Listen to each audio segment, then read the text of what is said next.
Hi friends, I'm Kristy Wolfe. I am a storytelling photographer, educator, and speaker based in Canmore, Alberta. I Was There Too is a series of conversations I'm having with others about everything from documenting hospital experiences to existing in photos with your kids. Today I get to chat with Alice. And Alice, I met her in the Neonatal Intensive Care Unit at the Stollery Children's Hospital just briefly 2 years ago. I was there working with one of the neonatologists on a photography project so that they could have conversations with families prior to ending up in the NICU, so people could see from a family perspective what that really looked like to be in the neonatal intensive care unit. So Alice didn't know me, but I ended up photographing her and her son, Jonathan. So Alice, tell us about yourself and your family. Yeah, my name is Alice. I live in Edmonton, Alberta. So I met Kristy, when I was at a hospital with my son. And that time he was only like 33 or 32 weeks at a hospital. And we've been there for a while that time. And it was a tough time that day. And then she came in. I remember exactly how she came in to me. She was photographing a friend. This is a friend. I call her a friend now because since then we became friends and we are still friends outside that. So, and then I was really tired that day, and then she something was going on, and I came in and I gave that friend a hug, and the next minute I knew was like, Kristy was right there.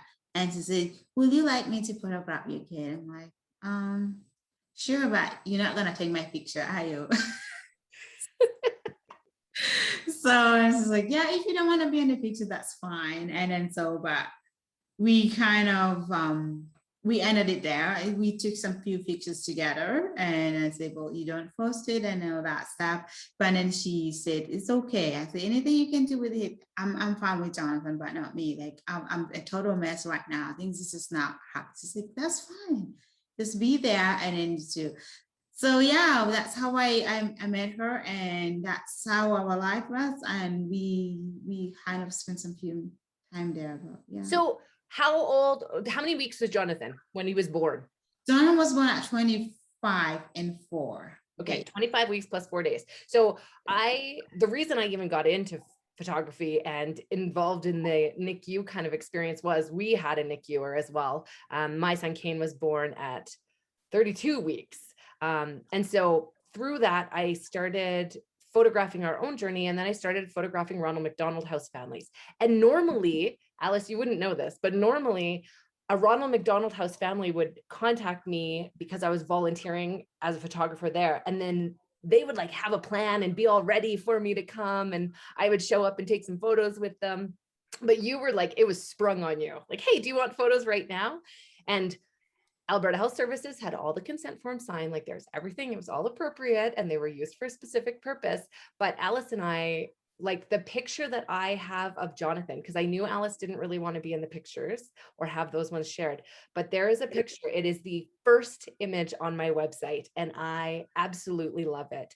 And it's Jonathan laying in his isolette, and it's just all you see is hands. Like your hand is on his body and then his hand is holding your finger, and there's some tubing. I think he was on oxygen at that point, but it is a really, really powerful image. Now, when I walked away, thanks, Alice, thank you for doing this. And I walked away and I did send the pictures to each of the families that I ended up photographing. I did make sure that's something that's really important to me, to make sure the families have the photos, even if it's being used for another purpose. But then we never saw each other again. One day we are on a call for peer mentors with the Stollery Children's Hospital, and we realized that it's the other person, and we started chatting. And so how old is Jonathan now? Jonathan is 2.5. Yeah. Yes. Yeah. So like maybe like 2 years after, or 3 years, 2.5 after, and then that's when we met. So yeah, so Jonathan is 2.5 and he is doing great. He is starting school. I mean, like speech, like something like early interventional kind of school things in September. And so when I found out that he's got accepted, I cried my way home. Yeah. Well, that's Like, probably PUF funding. And we had it for our son for speech language too. And any NICU families that are watching this are probably like, oh yeah, we know all about PUF funding and early intervention. It yeah. often comes hand in hand. I'm so glad you got funding, because I know there's lots of cuts that have been made in the last couple of years. So that is a really important piece. But also when we met you, or not when we met, but when we reconnected, you had told me that you guys were had just been diagnosed with COVID as well. Yes. So oh my gosh. The first time I met you, you were in the NICU and tell us about what was happening in the NICU and then seeing us again. Okay. So when I met you, Kristy, that time, I was saying like things were not right. Something was going on with Jonathan that particular time. So when you mentioned about the tube that he was having, it was just not a regular accident. He was still intubated. So Jonathan was intubated for like 10 weeks. Yeah. Before. So that week, when that week ended, we have to go to the Sorority, like immediately to the EU for like and then for some CT scans and all that stuff. And so that very night, we found out that that very night when we traveled that evening was the Sunday, and Jonathan kind of 7 o'clock, he just lost his senses, like his oxygen dropped, and I was not there. And then they had to like beg him for a few minutes.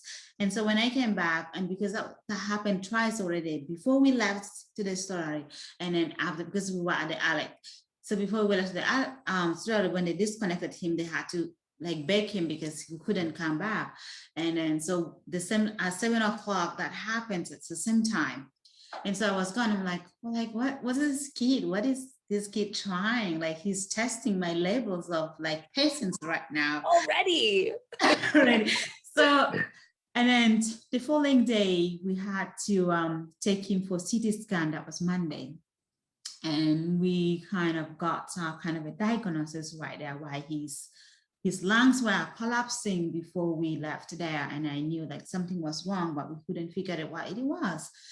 And then time came when the CD came out, and one of the doctors came in the night talking to me before, like that was 8 o'clock before I left home. She said, well, we found something that we need to do surgery, but Jonathan is still very small. We can't do anything right now. We need him to grow up a little bit, like maybe make it to like 5 pounds. So he was literally not even 5 pounds then. Yeah. And I said, okay, I'm glad that we found something. It's gonna be a surgery, right? She said, yeah. She said, yes, it's going to be a surgery. I said, well, I'm excited. She said, about this surgery, I will let the surgeon to talk to you about it tomorrow. I said, okay. So I left home, and then in the middle of the night, I woke up and I was pumping, and things start telling me, call the NICU, call them. And I was like, no. Something says, no, don't call.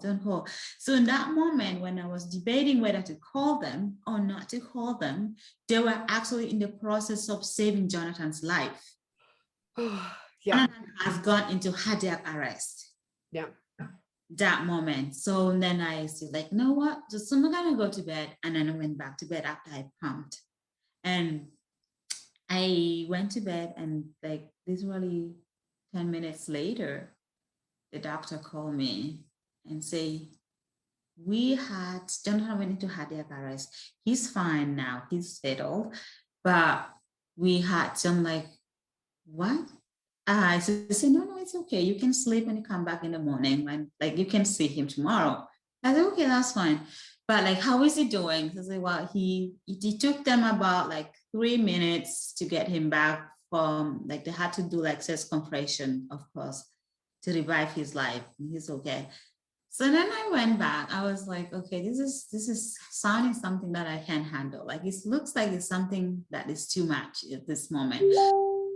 So I went back first thing in the morning to the hospital, and then I saw Jonathan. He's just not moving. Like his oxygen is out. Like I could see like at that moment I registered, and that's when I accepted that my head is very sick. Mm-hmm. Like with all the other time we were in the hospital, like no matter what happens, I was not even thinking that I knew no matter what happened at that moment, I knew I'll still bring my baby home no matter what. So the sergeant came, and this is the conversation we had in the middle of the hallway on my baby bedside. He says, well, with what happened yesterday, looks like we can't wait to do the surgery. We need to do it now. And I say, what do you mean now? Because yesterday someone says, it's maybe in a week time or two when he's growing up. When at least he put some few pounds. He said, you know what? We don't think we have time to do that. But that's one thing I need to tell you right now. The chances that he's gonna come back from that surgery is very, very minimal. Yeah. So you're gonna have to make a decision either to go ahead with the surgery or not. I'm like, what? So yeah, I say, okay, you go do that surgery and bring my baby back. And he goes, well, but you don't understand. This is not new. It has ever happened. So you have the option to spend some time with him, probably 2 days or 3 days or more. Yeah. And I was crying. And I told the doctor, please go and do the surgery. And you see that baby there, it's here to stay. And so that word actually kind of, it got me to really be a little bit stronger when I say that. And so he went, and I was so stressed out. And this surgeon came, I was like literally crying, but every NICU mom will know. This is something that I never knew, that if you were sad, just have a glass of ice water.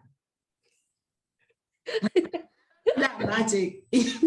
I am picturing the ice water machines at the NICU right now. As you said that, it absolutely brought that image into my mind. Oh my God, I don't know how powerful that is. It is something, it's something different, like from that ice water. So I went in and I grabbed the ice water because I feel like I'm just bursting into, like I was just gonna scream. Yeah. Then when I had that ice water, it's cooled me down, and the surgeon came and say, like, he's asked me, are you okay? I said, I am okay. He said, well, it's gonna be okay. And in that moment, I knew that no matter what happens, this kid is gonna be fine, because he mentioned something, God is in control. Mm-hmm. Was the word I needed to hear that moment. So, and at the final doubt, then it's something somebody came into and then talked to me about it. And I'm like, okay, we're doing the surgery. So Jonathan went into the surgery, and it took about like maybe 3 to 4 hours to do the surgery. And that moment, the funniest thing that I didn't tell anybody that happened to me that day was that I kind of went into pumping milk. I pumped milk that I have never pumped before. Oh, crazy. It's crazy. Like I pumped so many liters, like I don't know, I wouldn't say maybe liters or something. And every time I'm coming in from the pumping room with a bunch of milk, and the ladies looks at me like, what is he doing? She's back again. Like, what is he doing? Like, because I remember one of these nurses that was taking care of Jonathan. I think she was like 2 years working there. She's like a new grad. She told me she worked for 2 years there. And then so when the doctors were having these conversations, and I think she got stressed out, she actually got sick that day and she had to leave us. And I hear her saying, have something saying like, oh, I don't know. If you guys made it back, I will see you tomorrow if you made it back. Like, you're gonna see us here. So when I keep bringing milk, I'm sure some people be like, why does she have so much energy to pump when her kid is in the OR? Like, I think that's when you have the most energy. You're like on a mission to like, okay, I'm going to solve all the world's problems right now while my kid is in surgery. That's just the way it's going to be. Yeah. You just have to find a space. I love the things you're talking about, because it is like, first of all, you're very calming, because I was like bouncing off the walls when we started this conversation. And now I'm like, like breathing, like just listening to you talk and tell your story has like really brought me back there. And I'm picturing pumping, and I'm picturing going and get ice water, and I can see all these images that stand out, because I know we had a very short time of photographing, but usually when I do it, I want to tell the story of what this is like. Like, there's the welcome desk that you walk by every day. Here's the pod where you see the whole thing and kind of get the idea of what it looks like to walk into that room.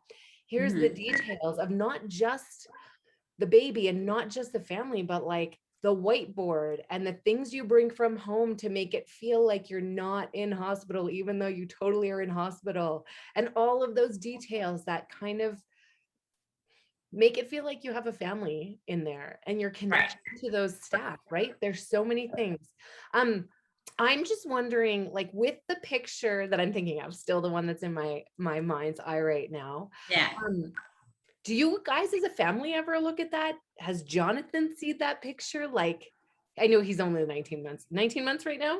No, he's 32 months. Okay. He'll be 3 in July. Yeah.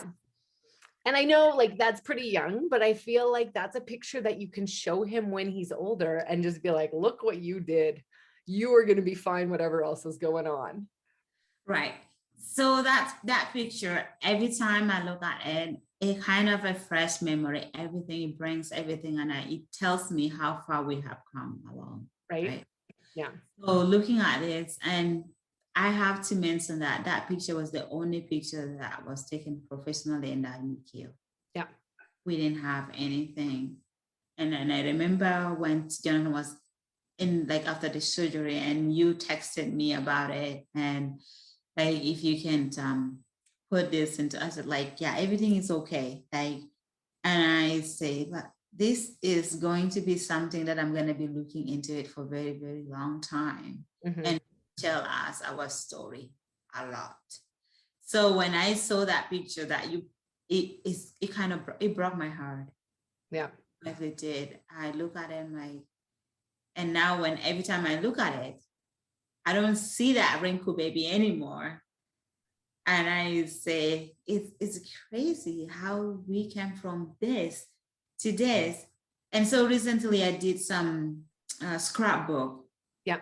And so starting from, it took me that long to do that scrapbook. that definitely happens. Wow. And when we started looking at the past pictures and all these pictures, and these pictures is there, like, wow. Yeah.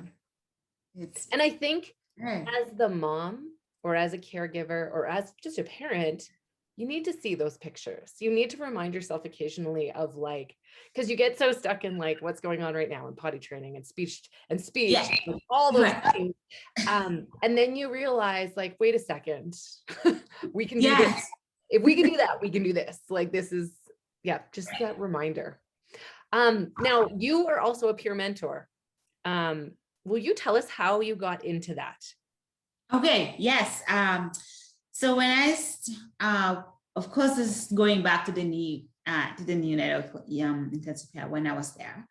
I remember before we went for the first surgery, and of course there was this lady, and I think she showed up in the middle of my brain is not working.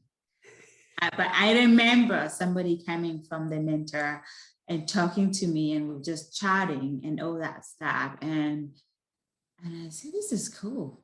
Okay. So I didn't picture that much.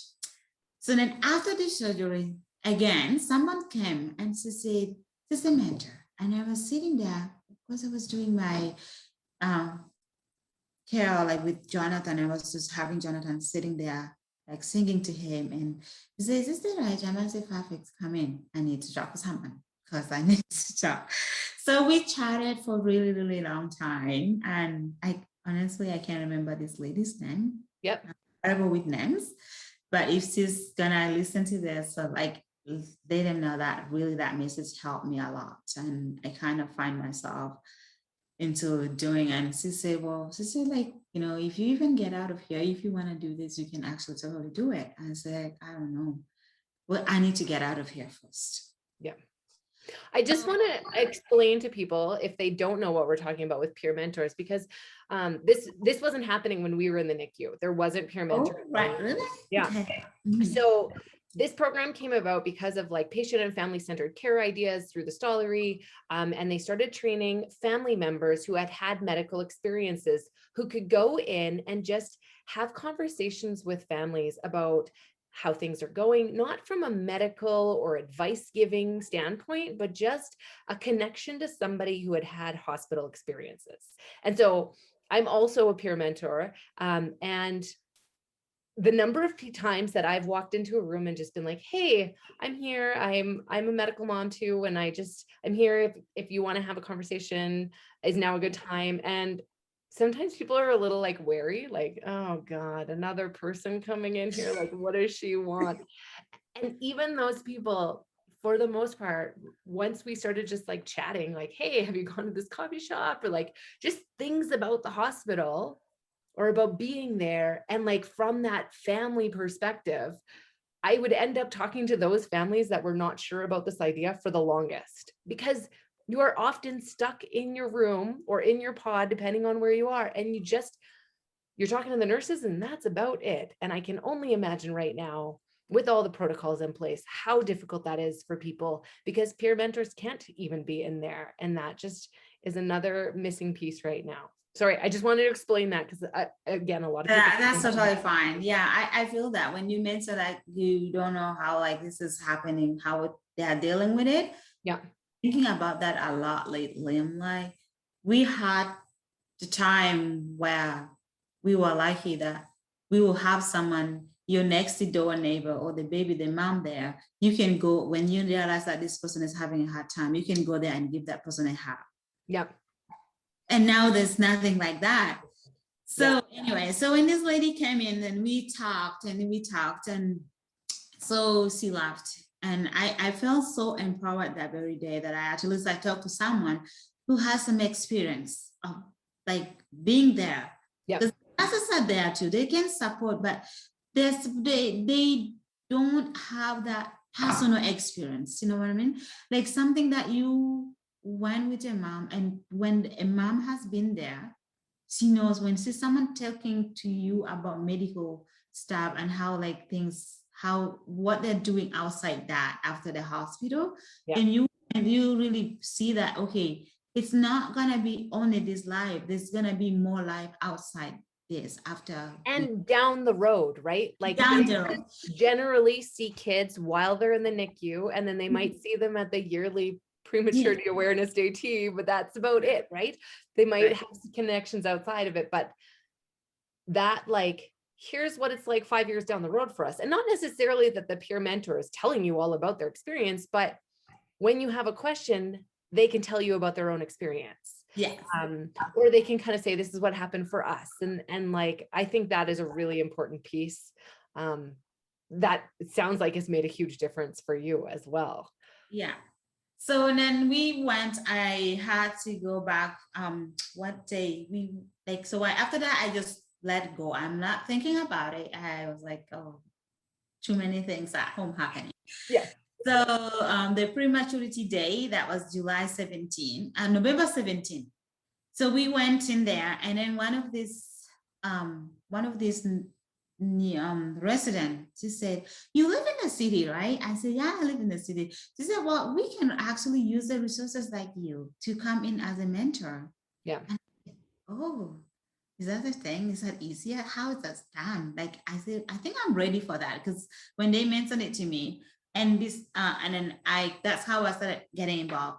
But then before that though, the coffee hour thing, like we used to have like every Wednesday, so the mentor will come in and talk to us. So the first time I went in, somebody says, oh, there's somebody coming in to talk to you, and she had the experience of this. And I said, okay, that's fine, I'll go. So I went there first day to that coffee, and there was this lady that has a baby there, and she's been there for 60 days. Yeah. And we were still fresh, like maybe I was like 1 week or something. And I say to myself, I said, excuse me, did you just say, like she said, I've been, like in the introduction time, she said, oh, I've been here for 60 days. And I couldn't remember, like I couldn't imagine myself hearing that. I said, excuse me, have you been here for 60 days? Like, how did you manage it? Yeah. So this is like, oh, you take it day by day. So we had that group conversation and everything. And that place became my favorite. Yeah, well, so they did run that like coffee hour when we were in there, but it was run by a social worker and they didn't have parents involved. So that has progressed as well. Cause I know I came back as a parent sometimes and I'd bring like Kane, like 3-year-old chaos Kane, and like, here he is. See, he's like a kid, like a regular kid. And I think that's really important for families to see.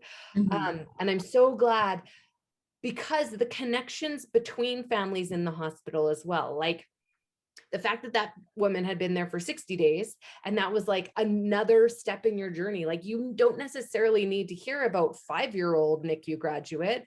You need to also hear about like what's coming down the road just in front of us kind of idea. Yeah. And that idea of having a lot of different experiences for people to connect to, because we're a cardiology family. Are you cardiology? Like, do you have? Yes. Okay. Yeah. And like, you don't realize how many freaking kids are born with cardiac issues. I had no idea before we were involved in this world, but we haven't had the same experience, but there's so many commonalities that we can talk about. Yeah. And I feel like my photography, I was a peer mentor with a camera in hand. When I came in to photograph families, I was like, hey, yeah, how's it going? Like, I know this situation. I have been there before. So it's just that much more comfortable. And some of those families, like, I would consider close friends now, just because we've been there together at like a certain stage of life. Do you know what I mean? Right. Yeah. Okay, so we're going to start wrapping up a little, though I have some ideas of something I want to do with you. So I'm going to tell you after we finish recording. But Okay. what's next for you and your family? Oh, that's some interesting questions. So we well, so we are thinking about maybe having another baby. So we're thinking about it. I'm like, what's gonna happen if we have those old conversations? What's gonna happen if it's gonna be the same road? Then I realized that I would do it all over again. You would do it all over again. I will do it all over again because looking at everything, yeah, looking at Jonathan, it's incredible. Oh, I love that. Because I have to say, I'm also like, Kane was our first child and we did have another child afterwards. And I always that was one of the questions that I asked people, because like, if your first kid just came home from the hospital and you did all the normal family, like taking a baby home things, was that even harder to then have a child that ended up in the NICU and had medical complications? Was it easier in some way because he was our first and we didn't have this, like you had a vision of what you would expect, but let's be honest, parenting in any case is not what you actually expect. But that idea of like, I think a lot of families that have medical issues do really struggle with that question of like, will this happen again? What does that look like? Should we do this? And so I'm really glad that you brought that up, actually. So thank you for sharing that. Yeah, it's kind of tough because I think maybe because Jonathan was born early, like very, very early, and then kind of watching him grow from that moment to now, and I'm still gonna keep looking at like I look at it like, there's kind of a miracle here. Yeah. I'm glad to be part of that miracle, to see it happening. And I think any mom will say like that, because we'll think that way, because all these kids are miracle. And to be part of that, it's something that you have to be really thankful for. I'm like so grateful for life right now. You were like just what I needed today, Alice. Thank you so much for having this conversation. And I think I just want to end off with like, how can other families get involved with peer mentoring? Do you have any thoughts on that?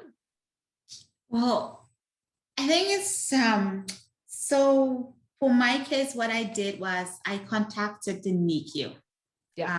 one of the social worker. I connected to talk to the social worker, and I mentioned it. And then because I had connections with one of the social worker, so I just like, I would like to talk to this person about these specific things. And then she said, yeah, sure. And then she also forwarded this number, of course, like to the supervisors and all that stuff. So, and I got invitations right away. It didn't take really too long. And anybody can get into it. Like, I'm like, for sure, many, they will need more of that. Like, they need more people to do the mentor. Because imagine how many parents are sitting on the bedsides and have nobody to talk to. Yeah. Beside the doctors, and sometimes they want someone to talk to after a diagnosis. Like, someone has to tell them, like, be there and redirect their mind for a minute and just to relax. So it's easier that way. So if someone really wants to get connected into to do the mentor thing, and it's better to call the NICU and see how they will move go forward from there. Yeah. So, and my experience was, because again, there was no peer mentoring right when I started, but I was invited to be a part of the NICU family advisory care team. So like the family centered care network scholarly, and that was like the connection. And then it went from there. So just honestly, letting anybody at the hospital know that you'd like to volunteer, they will figure it out, because that is definitely something they need. And then moving, because we moved from Edmonton to Canmore, and all of our care is now at the Calgary, or the Alberta Children's Hospital in Calgary. And so again, finding the family centered care network and starting to talk to social workers there about how you can get involved is a good first step, and letting them know peer mentoring is something that's important too, because both hospitals are doing it and doing it the best they can during COVID, but it will come back once it's really. So I think this is gonna get over soon. So okay, my fingers are crossed. Yeah, fingers are crossed. So just get things